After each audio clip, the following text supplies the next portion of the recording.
Good morning dear students. आप सभी कैसे हैं? मेरी पाठशाला में आपका स्वागत है। और आज मैं बहुत ही महत्वपूर्ण विषय के साथ आपके समक्ष उपस्थित हुआ हूं और वो विषय है ग्लोब और उस पर पाई जाने वाली रेखाएं। ग्लोब क्या है? पृथ्वी के लघु रूप के वास्तविक प्रतिरूप को हम ग्लोब कहते हैं। ग्लोब के जो उत्तर का सिरा है उसको उत्तरी ध्रुव कहते हैं और जो दक्षिण का सिरा है उसको हम दक्षिण ध्रुव कहते हैं। तो हम साथ साथ में लिखते चलते हैं, आप भी साथ साथ में लिखते चलिए। पृथ्वी के लघु रूप के वास्तविक प्रतिरूप को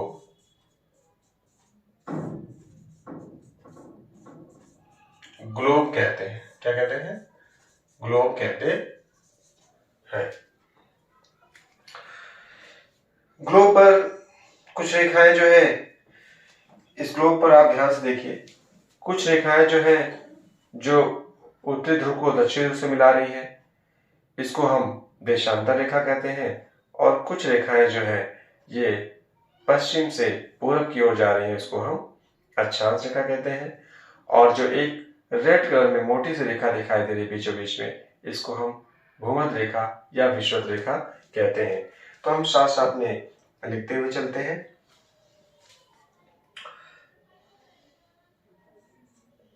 अक्षांश, अक्षांश क्या है?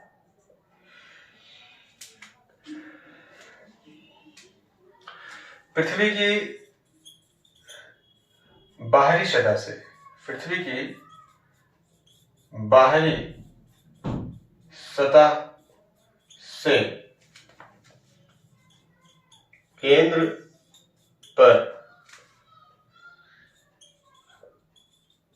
खींचा गया कोण अक्षांश कहलाता है। और जब हम इन समान अक्षांशीय वाली कोणीय दूरी को आपस में मिला देते हैं तो उसको हम अक्षांश रेखा कहते हैं। ठीक है, अक्षांश रेखा। जो अक्षांश है, इन समान अक्षांशीय वाली कोणीय दूरी को जब आपस में मिला दे अक्षांश रेखा कहते हैं। और जो 0 डिग्री अक्षांश रेखा है, 0 डिग्री अक्षांश रेखा है, 0 डिग्री अक्षांश रेखा है, इसी को हम बोलते हैं भूमध्य रेखा। क्या बोलते हैं? भूमध्य रेखा, या इसी को हम विषुवत रेखा भी बोलते हैं। क्या बोलते हैं? विषुवत रेखा। ठीक। और जो भूमध्य रेखा है, इसकी जो लंबाई है वो 40,076 किलोमीटर के लगभग है। और फिर से हम ग्लोब की मदद लेंगे। देखिए, ये जो भूमध्य रेखा है, 0 डिग्री अक्षांश रेखा है, जो बीच में रेड कलर की, यही है।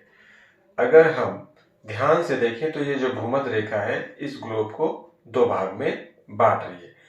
जो इस भूमध्य रेखा के उत्तर की ओर का हिस्सा है इसको हम उत्तरी गोलार्ध बोलते हैं, और जो भूमध्य रेखा के दक्षिण की ओर का हिस्सा है इसको हम दक्षिणी गोलार्ध बोलते हैं। और इस रेखा से जब हम उत्तर की ओर बढ़ते हैं, 23.5 डिग्री जो उत्तर की ओर की अक्षांश रेखा है इसको हम कर्क रेखा बोलते हैं, जिसको मैंने देखिए इसको मार्क किया हुआ है, आप इसको देख सकते हैं। जब ये भूमध्य रेखा से हम उत्तर की ओर बढ़ेंगे 23.5 डिग्री रेखा, तो इसको हम उत्तरी अक्षांश बोलते हैं। और जब हम भूमध्य रेखा से दक्षिण की ओर जाएंगे, 23.5 डिग्री जो अक्षांश रेखा है इसको हम मकर रेखा कहते हैं।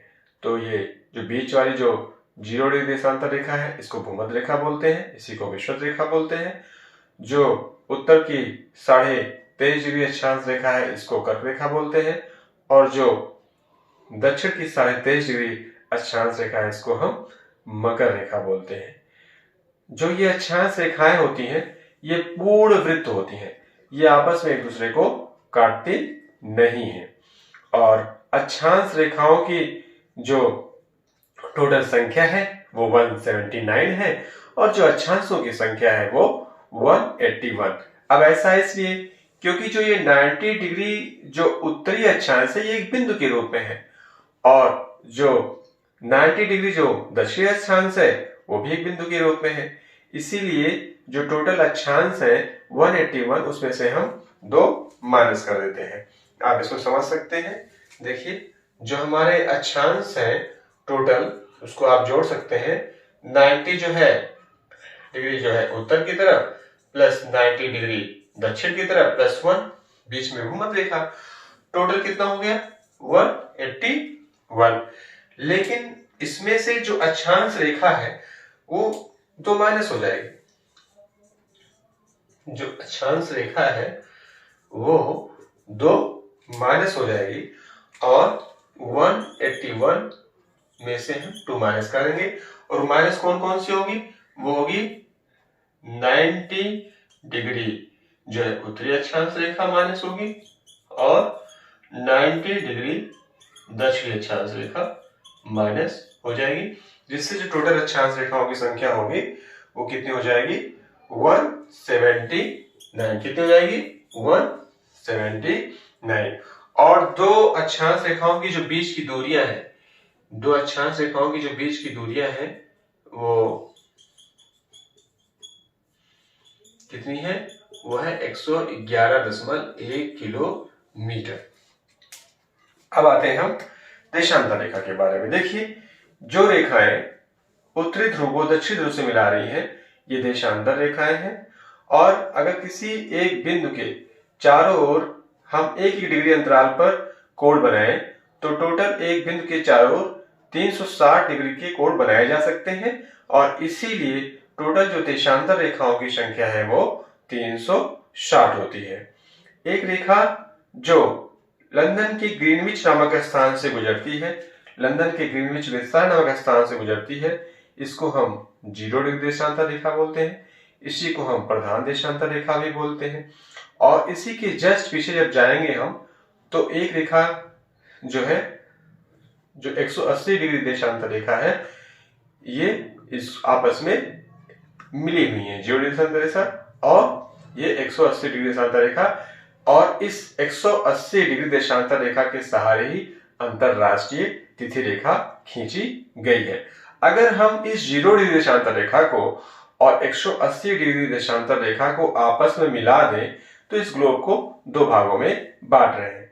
जो इसके पूरब की तरफ का हिस्सा है, इसको आप ध्यान से देखिए, जो इसके पूरब की तरफ का हिस्सा है इसको हम पूर्वी गोलार्ध बोलते हैं, और जो इसके पश्चिम की तरफ का हिस्सा है इसको हम पश्चिमी गोलार्ध बोलते हैं। तो आज हमने जाना कि जो टोटल अक्षांश रेखाएं हैं वो है 179, अक्षांश है 181, और देशांतर रेखाओं की संख्या जो है वो 360 है। जो देशांतर रेखाओं की जो बीच की दूरी है वो भूमध्य रेखा के पास 111.32 किलोमीटर होती है, और ध्रुवों पर 0 डिग्री होती है। और ये जो देशांतर रेखाएं होती हैं ये अर्धवृत्त होती हैं।